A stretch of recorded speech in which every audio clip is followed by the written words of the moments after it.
Embark on a transformative journey with me as we delve into the depths of self-discovery and personal growth. Explore the foundational elements of self-awareness, discipline, and the strategic art of goal setting. Navigate the challenges with resilience and witness the profound impact of mentorship, gaining valuable insights for life's labyrinth. Within this adventure, we'll unravel the transformative potential of cultivating an optimistic mindset, learn how it shapes experiences, ignites resilience, and transforms challenges into opportunities for personal growth. Together, let's unlock our boundless potential, becoming architects of our destinies and leaving an indelible mark on the world. Join me in crafting lives filled with intention, purpose, and unwavering determination as we shape our destinies and navigate the extraordinary path toward a fulfilling and successful existence. We gather here today not as mere spectators or passive participants, but as active agents in the grand drama of life, each playing a pivotal role in shaping our own destinies. We are here to embark on a journey of self-discovery to unlock the hidden potential that lies dormant within and to transform ourselves into the individuals we aspire to be. The world we inhabit is a whirlwind of activity, a constant barrage of stimuli vying for our attention.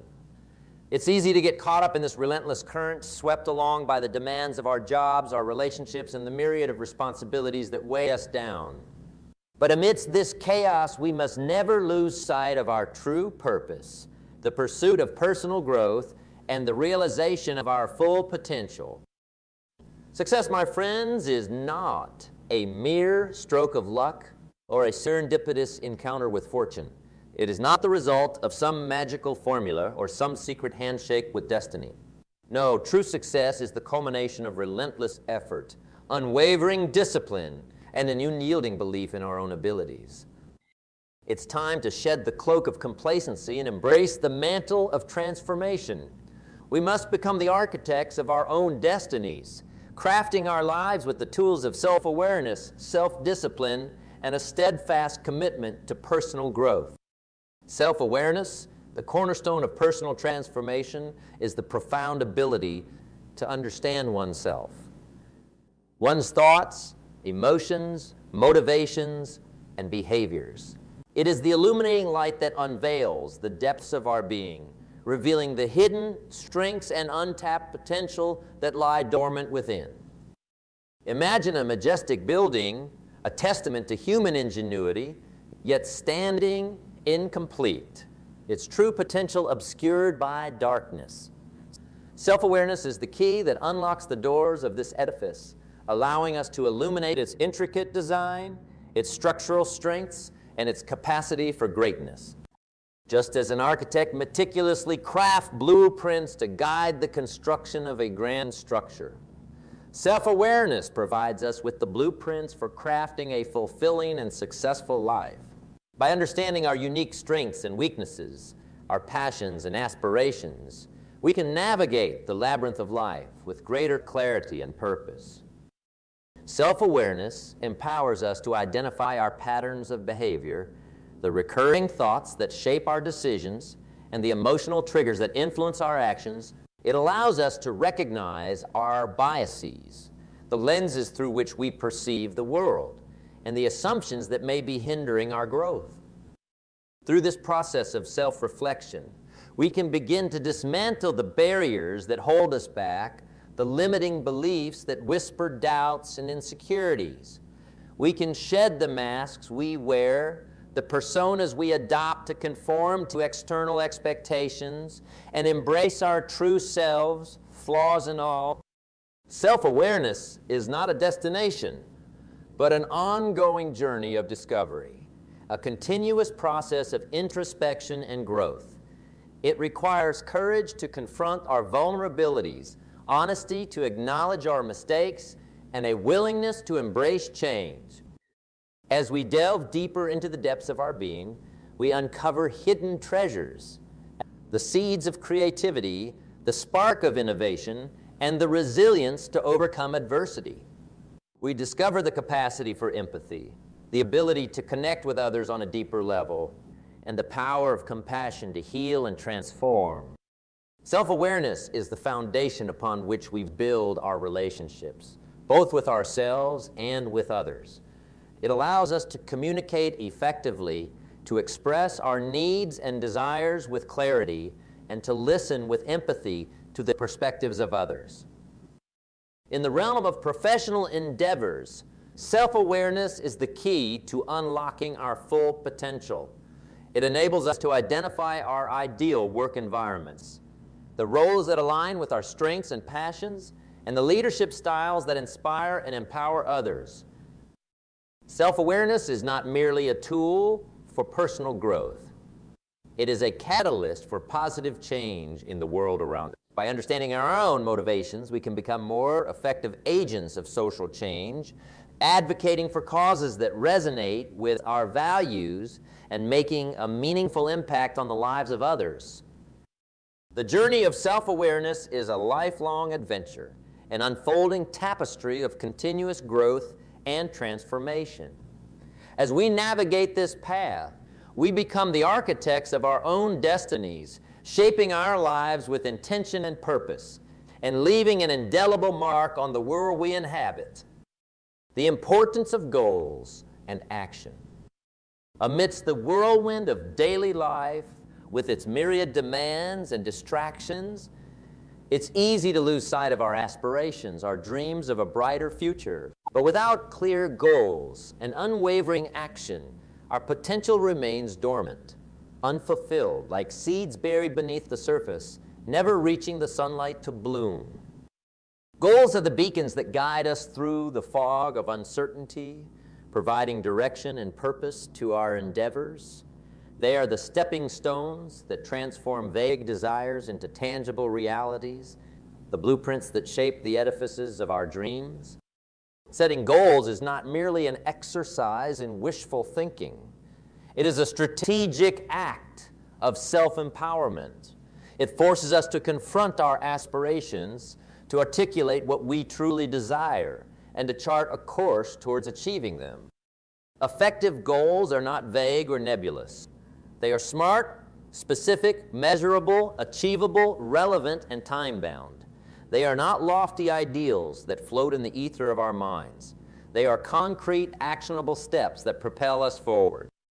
Once we have established our goals, the next crucial step is to transform intention into action. Action is the bridge between where we are and where we aspire to be. It is the fuel that ignites our dreams, the force that shapes our destinies. Action is not about waiting for perfect circumstances or ideal conditions. It is about taking the first step, even if it's a small, imperfect one. It is about overcoming inertia, silencing the inner critic that whispers doubts, and embracing the power of progress, no matter how incremental. Action is not a solitary endeavor. It thrives in the company of others. Surround yourself with like-minded individuals who share your aspirations and provide support and encouragement along the way. Seek mentors who have walked the path before you, their wisdom illuminating your journey and their experiences guiding your steps. Action is not without its challenges. There will be obstacles to overcome, setbacks to endure, and moments of self-doubt that threaten to derail your progress. But resilience is the hallmark of those who achieve their goals. It is the ability to bounce back from failures, to learn from mistakes, and to summon the determination to keep moving forward. Action is not a linear path. It is a winding road with unexpected twists and turns. Embrace these detours as opportunities for growth, as chances to discover new perspectives and expand your horizons. Let them enrich your journey, not hinder it. Action is not about achieving perfection. It is about continuous improvement. Each step forward, each goal conquered, is a victory, a testament to your growth and resilience. Celebrate these achievements, but never rest on your laurels. Remember, goals are not merely destinations.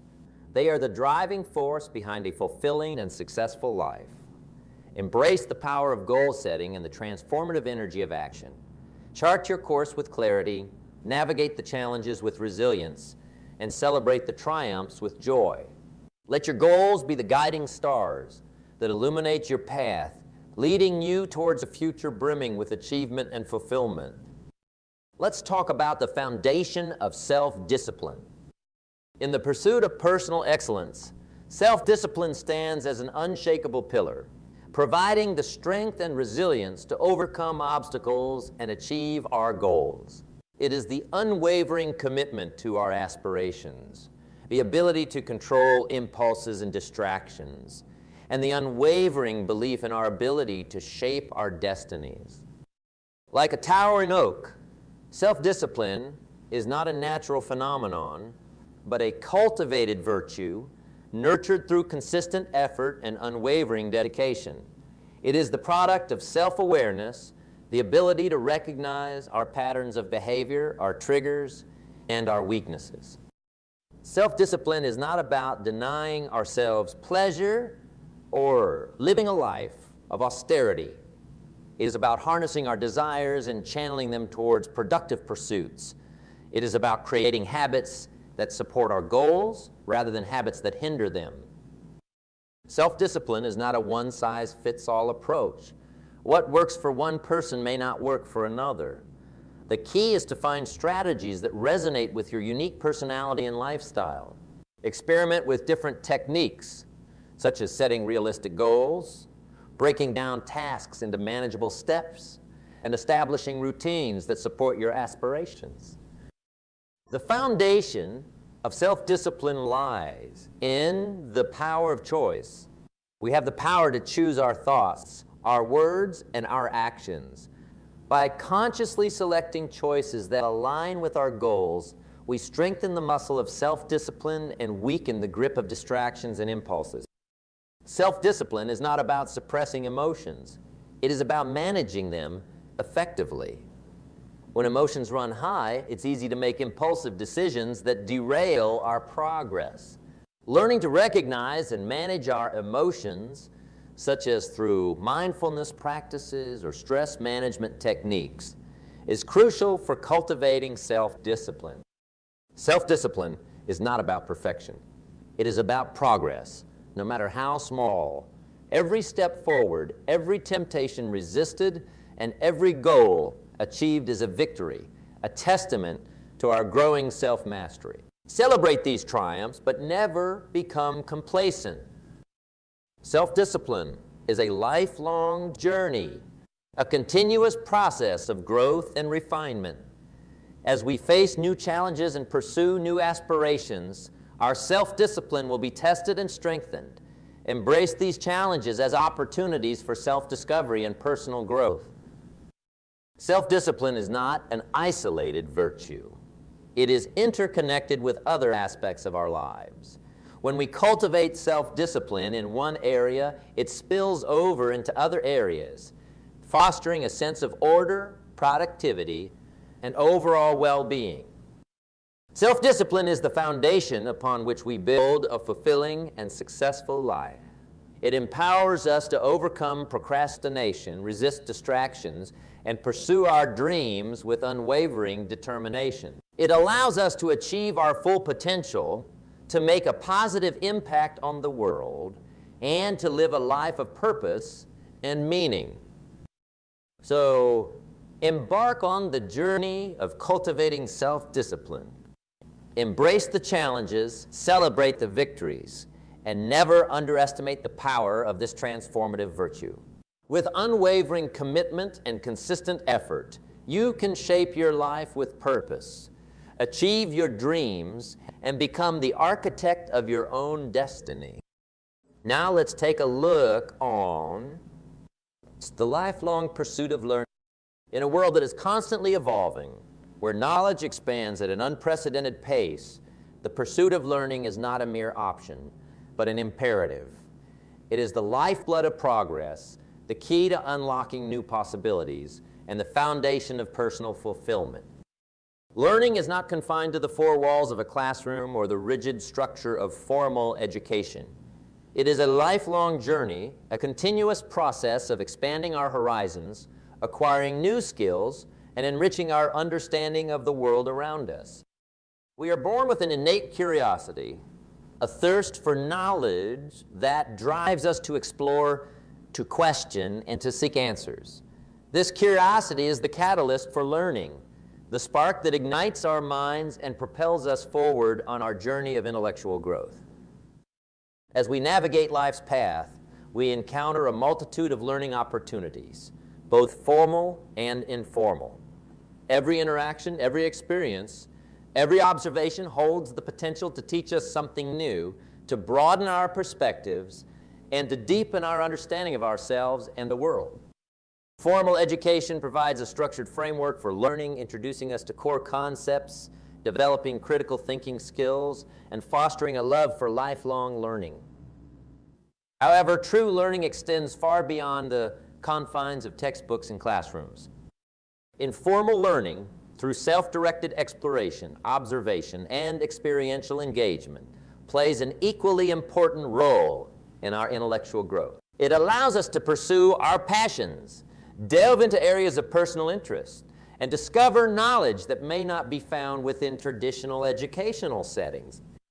The pursuit of learning is not about accumulating facts or attaining a certain level of academic achievement.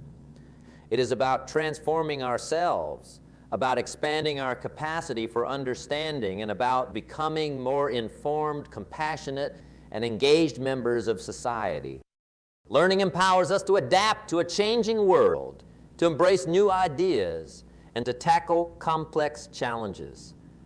It fuels our creativity, enhances our problem-solving abilities, and enables us to contribute meaningfully to the world around us.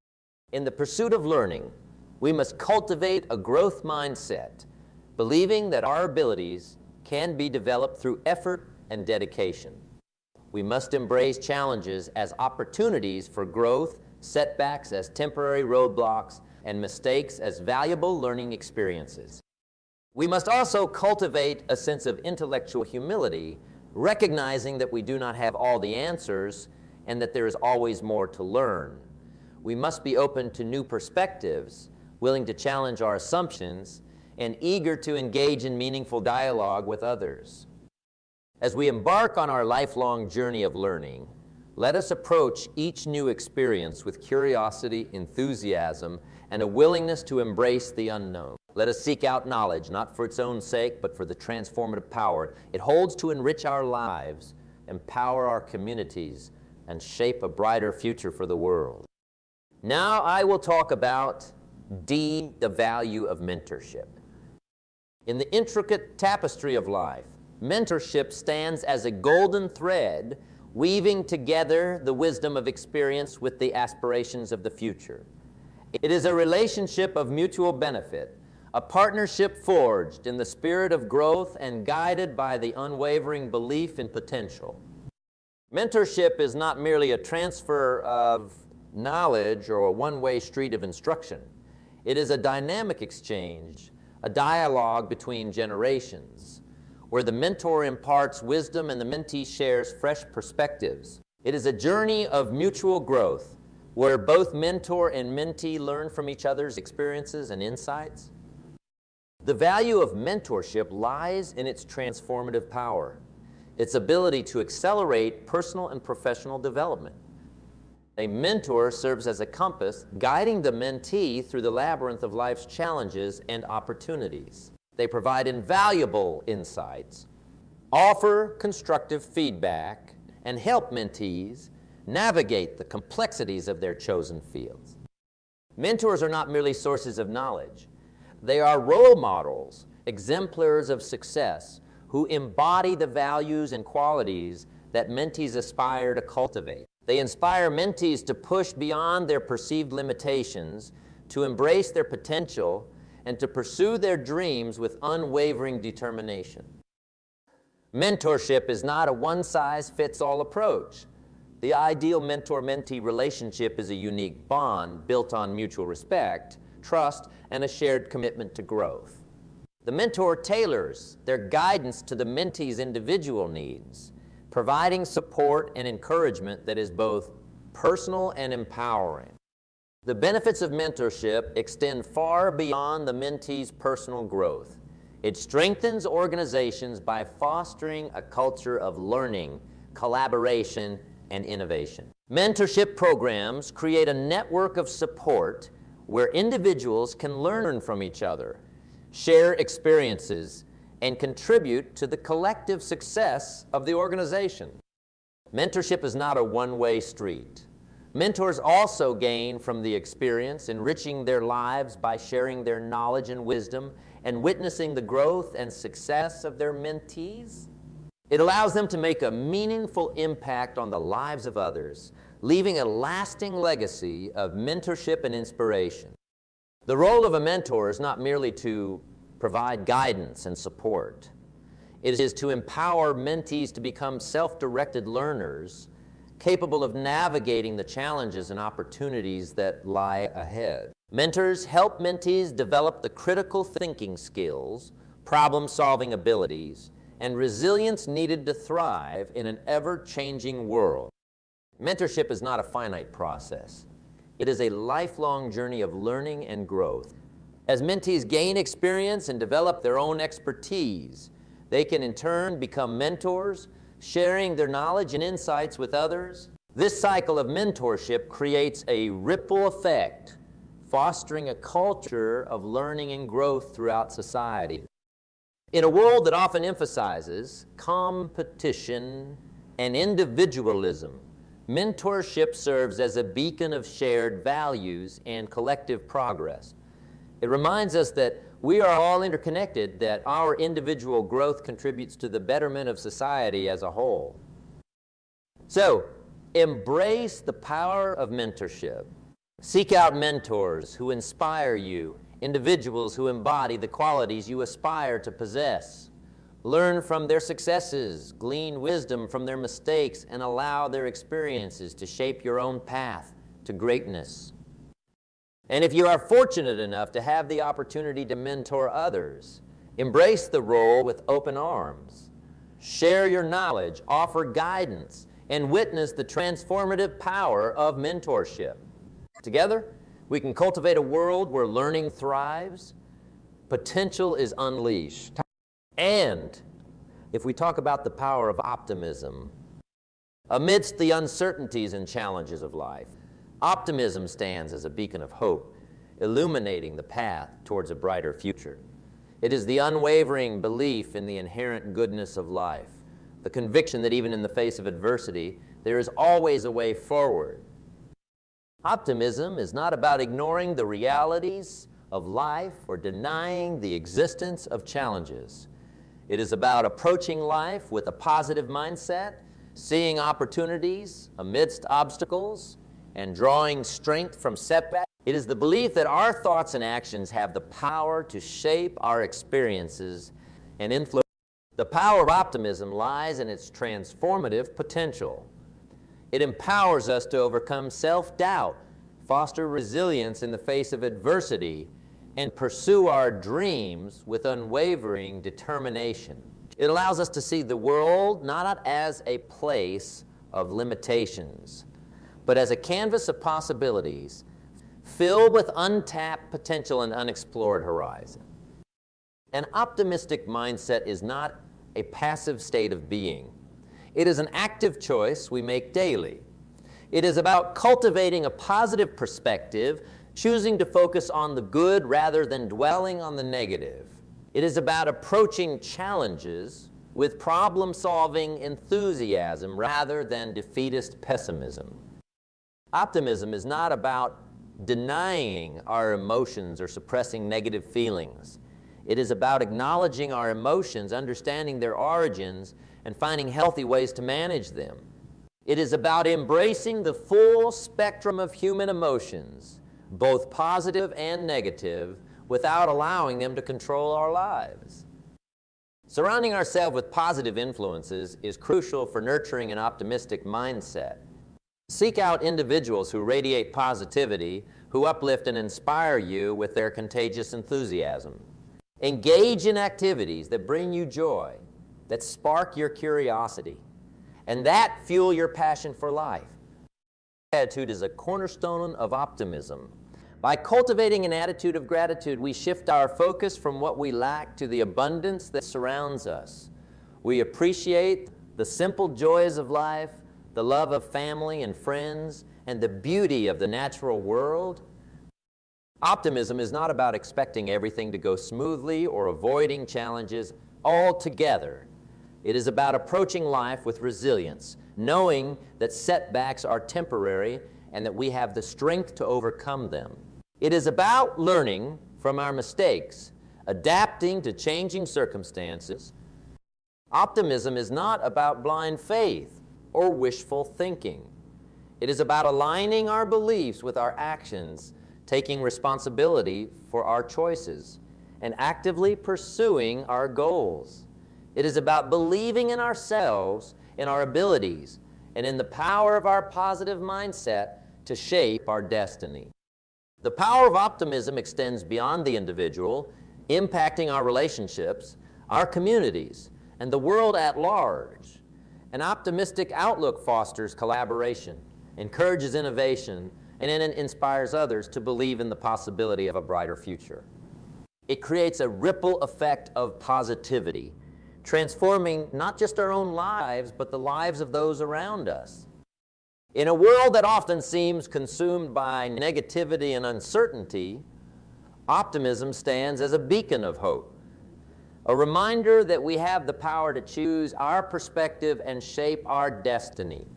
Let us embrace the power of optimism, cultivate a positive mindset, and embark on a journey towards a brighter future, one filled with possibilities, fulfillment, and enduring hope. So I like to talk about all the things that made it work for me and see if that might not be valuable for someone else. So I want you to take some good notes. If you're ready to take notes, say, I'm ready. Ready. Here's the first one. Profits are better than wages. Once I understood that, I got rich. Profits are better than wages. Nobody taught me that in high school. I went to college for a year and a half. I never heard it. I'm 25 and broke. I'm not destitute. I'm broke. Too much month at the end of the money is broke. And I finally hear this philosophy. Profits are better than wages. Now here's the phrase that goes with it. Wages make you a living, which is fine. Profits make you a fortune, which is super fine. And you can live both fine and super fine. You've now got the mechanism and the ways and means to do that. And here's what my mentor said, Mr. Schoaf. He said, Mr. Rohn, you can start this miracle working business part-time. You don't have to go full-time, you can start part-time. And he said, if you'll devote, to start with, let's say 10, 12, 15 hours a week, where you'll start making a profit, here's what you can now say. I'm working full-time on my job and part-time on my fortune. Because profits lead to fortune. I got so excited about that philosophy. I'm working full-time on my job, but now I'm working part-time on my fortune. I found a way not only to make a living, you won't believe this, I found a way to make a fortune. Can you imagine what that's like then to get up in the morning? To go to work on your fortune, not to go to work to pay the rent, which is okay, but a chance to go to work to make a fortune? And I said, right now I'm working part-time on my fortune and full-time on my job, but it won't be long until I'll be working full-time on my fortune. Can you imagine what life is going to be like?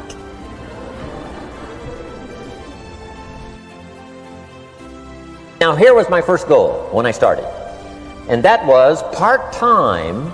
I wanted to equal on my profits part-time what I was earning on my full-time job. This is called the magic of part-time. It is so thrilling for people to start working the business part-time, because now you can work on profits, and it doesn't take very long. If you'll really concentrate on those 10, 12, 15 hours a week, it won't be long if you really do it right and learn some of the skills I'm going to talk about. It won't be long until you can be earning as much part-time working on your fortune as you are full-time working on your job. I did that in less than 6 months. Now I've got an incredible invitation. I found a way part-time to work on my fortune, and I'm making as much money at that as I am on my full-time job. Would you like to hear my story? It was incredible. Now here was my second goal, to make twice as much money part-time working on my fortune as I was working full-time on my job. And I reached that in less than a year. Making twice as much money part-time working on my fortune as I was full-time working on my job. Now I've got an incredible invitation that won't quit. I found a way, through a unique opportunity, to work part-time on my fortune, and I'm now earning twice as much money as I am working full-time on my job. Would you like to hear my story? Do you imagine anybody would say, no, I don't care to hear your story? No. Everybody I said that to said, wow, yes, what are you doing? I said, I'm glad you asked. Let me tell you. Now, when I started making twice as much money part-time as full-time, here's my dilemma. I didn't want to go full-time. And why not go full-time?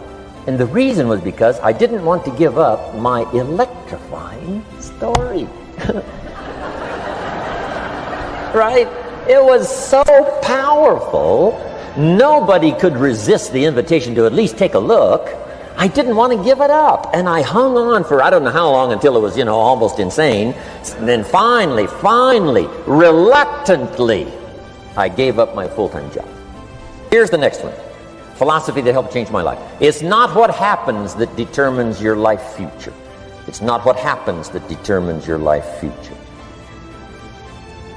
It's what you do about what happens. All of us are in like a little sailboat. And it's not the blowing of the wind that determines your destination. It's the set of the sail. So jot this phrase down. It's one of the best to understand. Kids need to understand it. The same wind blows on us all. The same wind blows on us all. The wind of disaster, the wind of opportunity, the wind of change. The wind when it's upside down, the wind when it's favorable and unfavorable. The same wind blows on us all. The economic wind, the social wind, the political wind. The same wind blows on everybody. The difference in where you arrive in 1 year, 3 years, 5 years, the difference in arrival is not the blowing of the wind, but the set of the sail.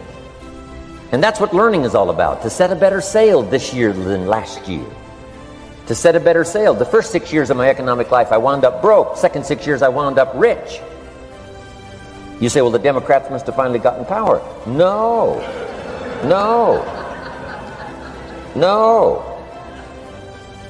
It was not a political change. Here's what changed the second 6 years of my economic life. It was my philosophy that changed. The set of the sail of better thinking, correcting the errors of the past and picking up new disciplines for the future. That's all I had to do at the end of the first 6.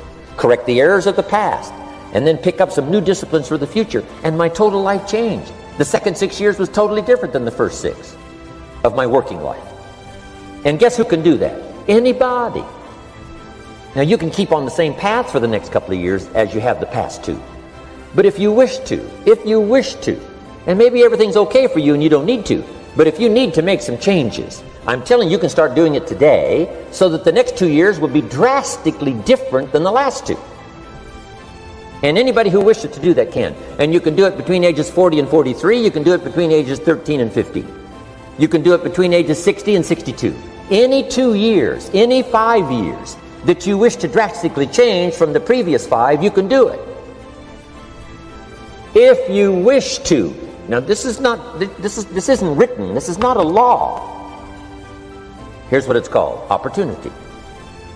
But if you don't know you can change, if you don't know you can drastically change your income, change your future, change your health, change your marriage, change everything, if you don't know that, some people then go year after year after year after year not making much change simply because they didn't get to the class. They never read the book. They never went to the seminar. They never made the discovery. They didn't seek for the knowledge of how could I make my life better. And if you just rock along, I'm telling you it's okay. Anybody can live any way they choose, but I'm here to tell all of you that if you wish to, it's possible to make the next 3 years totally different than the last 3. And all you have to do is just a few things. So if you got that one now, it's not the blowing of the wind that determines your income.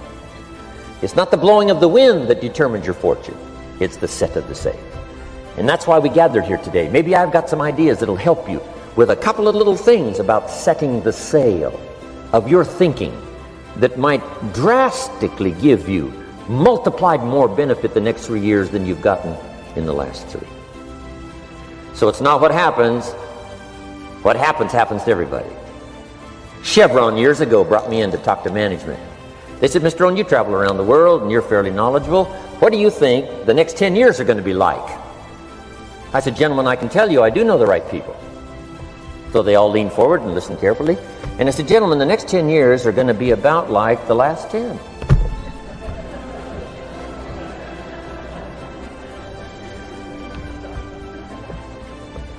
The next season after fall is, well, I promise you that's not going to change.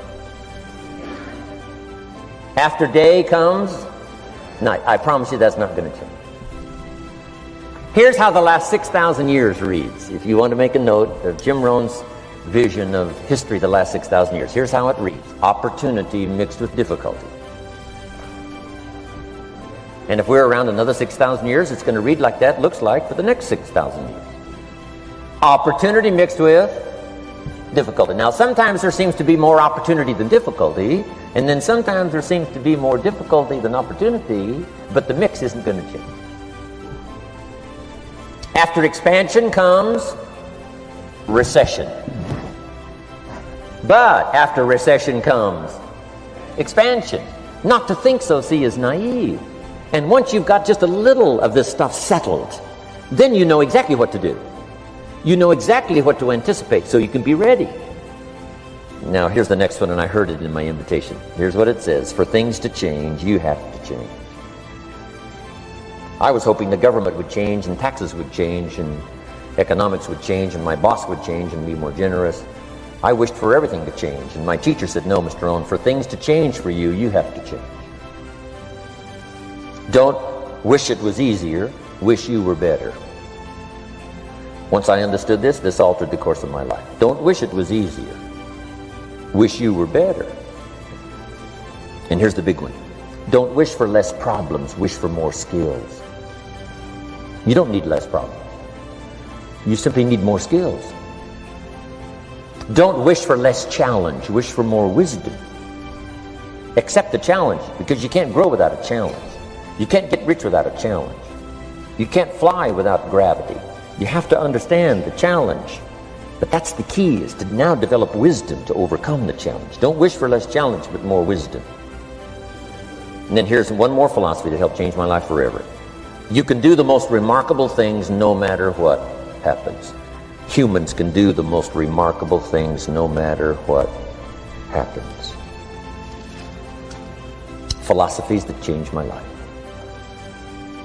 Here's one of the big philosophies I learned in network marketing. It's called the law of averages. If you do something often enough, a ratio will appear. Key phrase, if you do something often enough, a ratio will appear. It's amazing. It's uncanny. In baseball, we call it batting average. If you talk to 10 people, one says yes. Now the ratio has begun. 1 out of 10. Talk to 10, get 1. Here's something interesting about the law of averages. Once it starts, it tends to continue. This is colossal information. Once a ratio starts, it tends to continue. If you talk to 10 and get 1, sure enough, chances are excellent. If you talk to 10 more, you'll get another one. Talk to 10 more, you'll get another one. Now you can compete. If you can only get 1 out of 10, you can compete, even with somebody that can get 9 out of 10. If you've been here a long time, you can get 9 out of 10. I just joined, I can only get 1 out of 10. If we have a 30-day contest, I will beat you. Say, well, how could you beat me? Here's why. During that 30 days, you talk to 10 and get 9. I talk to 100 and get 10. I beat you. Isn't that clever? This is clever stuff. And I do it for 2 reasons. I sincerely wish to win. But I do it for another very sincere reason. I wish for you to lose. And that's noble on my part. Here's why it's noble. You learn more by losing than you do by winning. So I wish to give you that experience. Now here's how I do it once I understand the law of averages. When I'm new, I make up in numbers what I lack in skill. I make up in numbers what I lack in skill. Now who can do that? Anybody that's ambitious. Anybody with a little ingenuity. Anybody. Doesn't matter. Now here's one more. The law of averages can be increased. You get 1 out of 10, talk to 10, get another one. Talk to 10, get another one. The fourth time you talk to 10, you get 2. Why would the fourth time you talk to 10, you get 2 instead of 1? You're getting better. You're getting better. And who can get better? Anybody. Talk to 10, get 2. Talk to 10, get 2. Finally, talk to 10, get 3. I finally got up to about 3. Now, it takes more than a genius to go past like 3 or 4. But 3 will do. If you bat 300 in baseball, they pay you $4 million a year, which means you're out 7 times out of 10. 7 times out of 10, out. Make $4 million a year. Are you ready for that? So, this works so well now in your business. Just jot the phrase down. You don't have to bat 1,000. You don't have to bat 1,000 to make big money. 1 out of 10 is fine. 2 out of 10 is terrific. 3 out of 10 is fabulous. Some particular incredible genius might get 4 out of 10. But 3 out of 10 is sufficient to make you rich beyond your wildest imagination. This is how I went after my friends, neighbors, and relatives when I first started recruiting. I said, look, I've got a new business and I'm getting about 3 out of 10 to join. And I don't mind you, just come to the meeting and be one of the 7.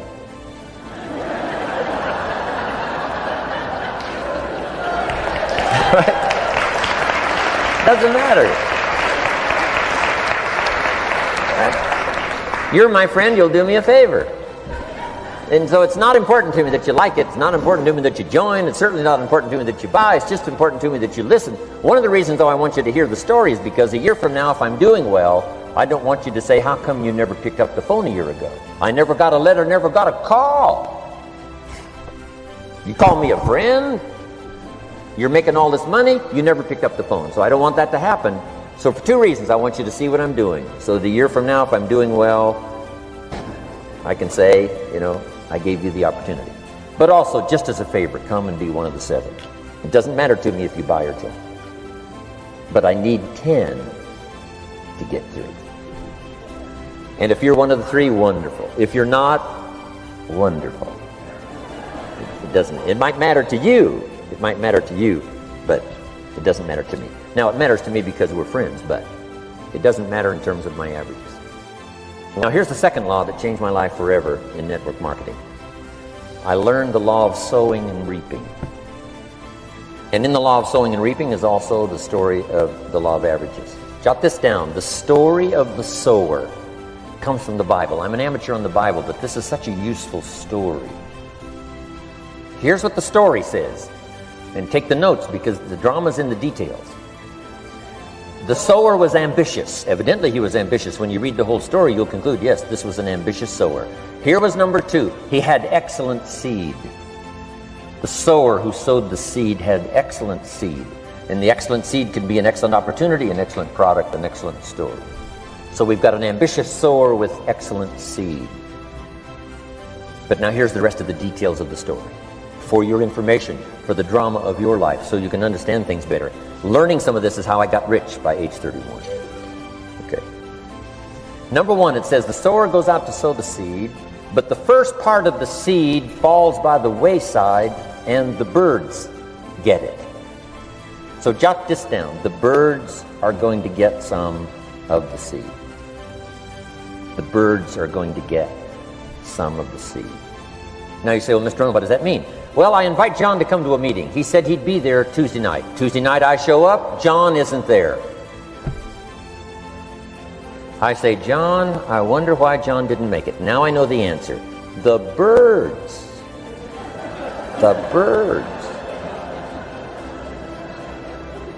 John had this great idea of coming to the meeting to look at an opportunity, and somebody stole it and said, "You're not going to go see network marketing." And he says, "Well, maybe not." So have you jotted that down now? The birds are going to get some. Now, when the birds get some, you've got two options. Number one is to chase birds. And say, "Well, let me get a hold of the person that talked him out of coming to the meeting. I'll tear him a new page." But I wouldn't do this. Here's what happens if you go chasing birds. You leave the field.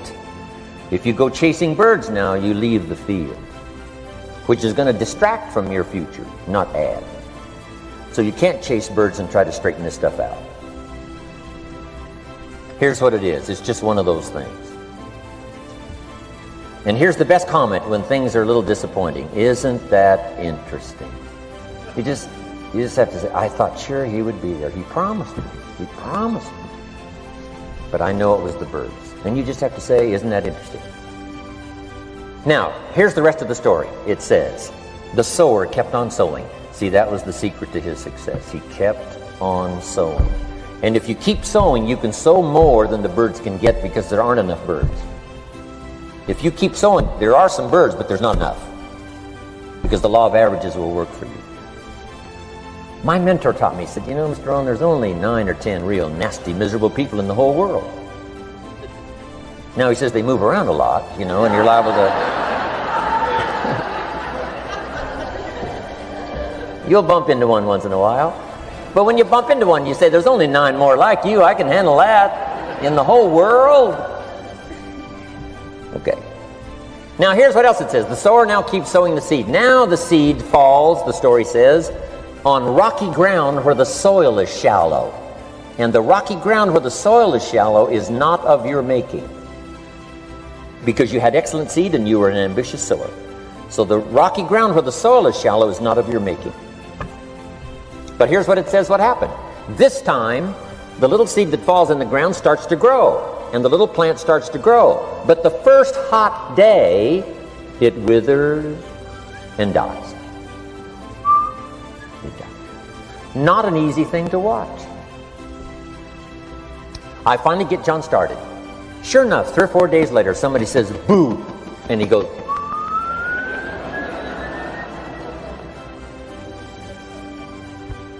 he's gone.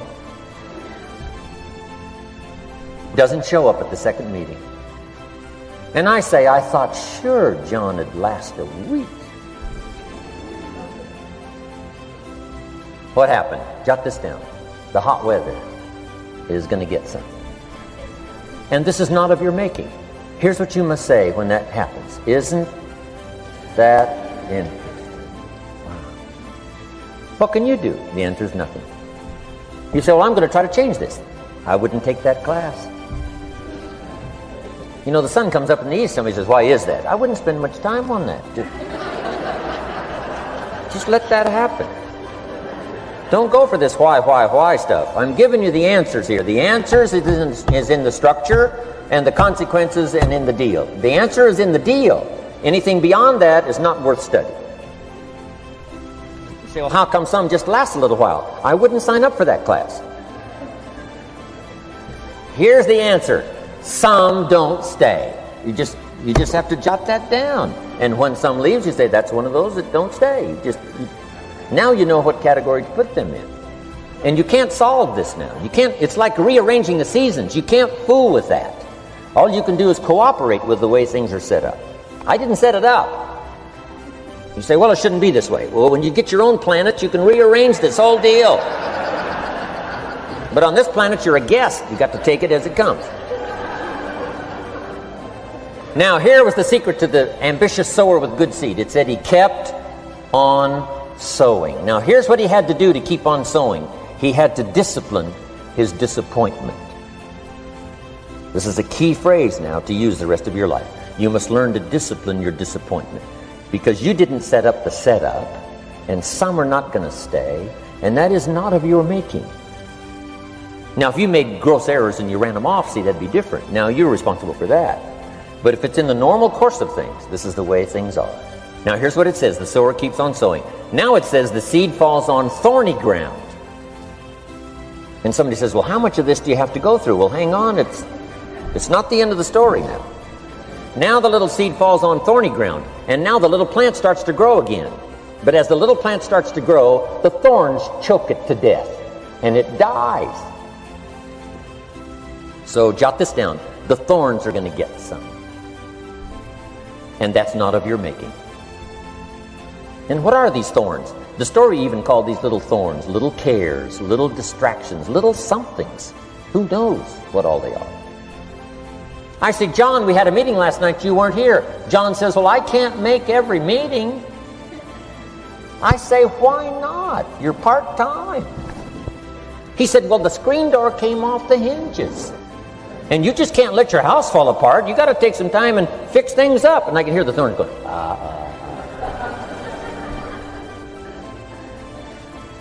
He says some extra trash had piled up in the garage. You can't let mountains of trash take over. You got to keep your trash hauled out.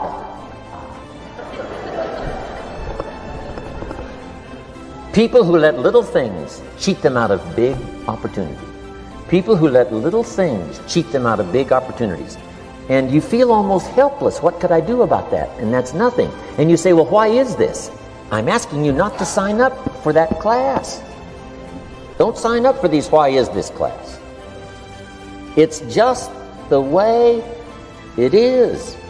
Like winter following fall and spring following winter. So if you got that, the thorns are going to get some. But now here's the good news. Let's read the rest of the story now quickly. The sower now what? Keeps on sowing the seed. Keeps on sharing the story. Keeps on giving an invitation. Yes, the invitation can be more powerful for me as it was 1 year later than it was the first month. Because now I'm saying I'm making twice as much money part-time as I'm making on my full-time job. Yes, the story can be more powerful, but the law of average is still going to work. But now here's what the story said. Finally, the seed falls on good ground. Finally, the seed falls on good ground. Now put this in parentheses. It always will. If you keep sowing. If you share a good idea long enough, it will fall on good people. But now here's the rest of that story. Some of the good ground did 30%. And some of the good ground did 60%. And some of the good ground did 100%. You say, well, why the difference in numbers? I wouldn't sign up for that class. Come on. Have I said that often enough now? Don't register for that class. It's just the way it is. Now, I tried to get the 30s to do 60. Found out it was more than I could handle. I used to say, I'll make them successful if it kills me. I almost died. No, you can't do that. Here's what you do. Let the 30s do 30 to the best of their ability and keep doing 30, because that's how they build their lifestyle and get what they want out of life. And let the 60s do 60, and let the 100s do 100s. Now, how can you get some to do 100%?